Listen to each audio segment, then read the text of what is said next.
Jonathan. Hi, Jonathan. Where am I right now? How's your head, sweetie? It's okay. Emily. Yes. It's okay. Emily, what's going on? What are you doing?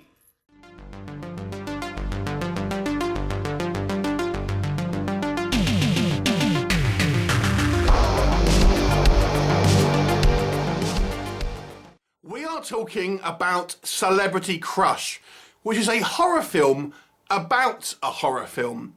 Now, this is a look at fandom and how some people can be obsessive, and also people who have fame or who maybe have had a taste of fame, how they kind of cling on to it and sometimes use it for personal gains, be that obviously financial, but also things like getting groupies and stuff like that. Now, the setup of this one, I will tell you in just a second, but it is directed and co-written by Oliver Robbins. And essentially what we have here, we have this woman played by Alicia Snyder, who plays Emily. And she is this woman who was obsessed with this particular horror film. And it's meant to be this kind of like, this 80s slasher film called The Chain-Faced Clown.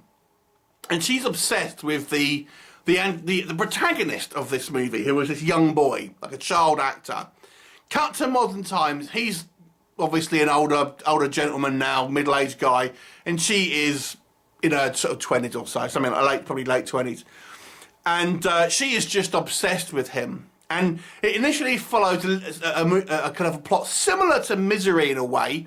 She ultimately seduces him and traps him, kidnaps him, traps him, and wants him to be hers. And she is obviously just obsessed. She wants kind of life together. She wants them to create a spin-off of the original movie, things like that. All the meanwhile, she decides she's going to kill anyone that she felt was mean to the actor here, including other people from the cast of this movie, including his co-star who played the killer, screenwriter, that sort of thing. And also trying to put off this guy's fiancée.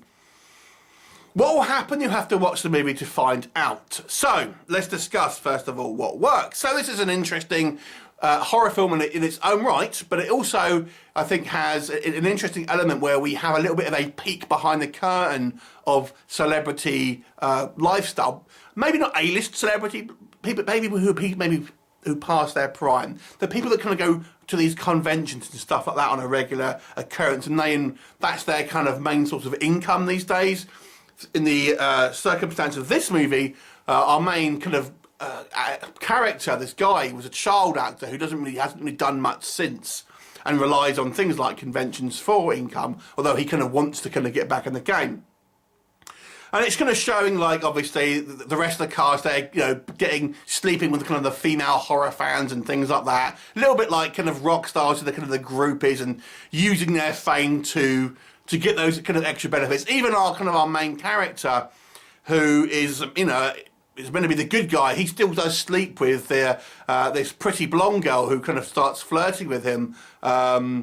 So she is kind of like the antagonist, almost like the serial killer, and she almost becomes the representation of the original serial killer and of the movie that they're interested in, as the kind of the body counts rise, and she kind of like has this guy prisoner. There's a moment within the movie that I quite liked. You almost feel that he's maybe kind of getting a little bit more into it, the idea, maybe a little bit of Stockholm Syndrome's coming in. They don't really explore that as much as they would have liked, but there's a moment, he's ultimately playing possum, but I think that could have been a way. We get a glimpse of that, but I think that could have been more of an interesting idea that could have been explored.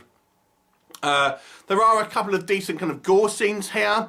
And I gotta say, I think the premise is fairly kind of interesting. Although we have kind of seen it before. We have seen obsessive fan movies, as I said, like Misery, but there's been a few others. Obviously, we've had the recent kind of John Travolta one and things like this. So there have been one or two movies like this. This is a low-budget affair. I think what doesn't work, as I said, I think there's a couple of missed opportunities that could have made the story just a little bit more interesting. And although I do think this movie does have a somewhat of a peek behind the curtain, as I've mentioned, again, it could have done a little bit more with that. I feel that was a kind of an opportunity to have more of a unique voice within this kind of field. I have to say that I think the main issue for me with this movie, I don't think the acting is particularly strong. It never really seems that dramatic because I don't think our actors can handle the dramatic scenes particularly well. So it always has this very kind of cheap B-movie feel, and it could have been, you know, quite tense at times, but it ever really gets there because the performances, unfortunately, are very, very B-movie level. I think the guy who plays this child actor, now middle-aged, fares a little better, but unfortunately our antagonist, this woman, I don't know, never really seems like she's kind of quite, you know, selling on these dramatic lines, unfortunately. And there are some other characters as well in smaller roles, again, kind of the same thing. The movie, I think, as I say, doesn't have quite enough going on to really make it a really interesting kind of plot as well. Ultimately, it ends up being a good idea with some interesting elements, but relatively average. So that's just what I'm going to give this movie, and that's going to be a 5 out of 10. Now, have you seen this movie? What did you think of it? Leave me a comment, and I shall look forward to seeing you next time. Bye for now.